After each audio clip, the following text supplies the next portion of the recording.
AP CM Chandrababu నేడు ఢిల్లీ వెళ్లనున్నారు. సాయంత్రం 4 గంటలకు విజయవాడ నుంచి బయలుదేరి ఢిల్లీకి చేరుకుంటారు.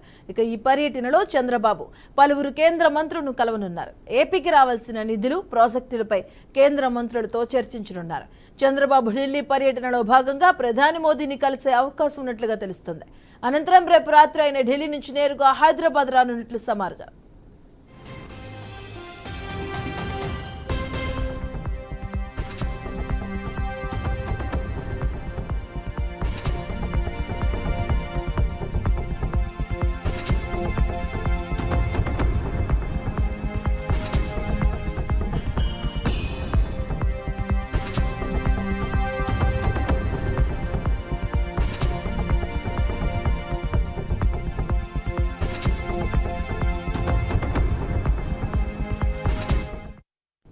ఏపీ సీఎం చంద్రబాబు నేడు ఢిల్లీ వెళ్లనున్నారు. సాయంత్రం 4 గంటలకు విజయవాడ నుంచి బయలుదేరి ఢిల్లీకి చేరుకుంటారు. ఇక ఈ పర్యటనలో చంద్రబాబు పలువురు కేంద్ర మంత్రులను కలుస్తారు. ఏపీకి రావాల్సిన నిధులు, ప్రాజెక్టులపై కేంద్ర మంత్రులతో చర్చించబోతున్నారు. చంద్రబాబు ఢిల్లీ పర్యటనలో భాగంగా ప్రధాని మోదీని కూడా కలిసే అవకాశం ఉన్నట్లుగా తెలుస్తోంది. ఇక అనంతరం రేపు రాత్రి ఆయన ఢిల్లీ నుంచి నేరుగా హైదరాబాద్ రాబోతున్నారు.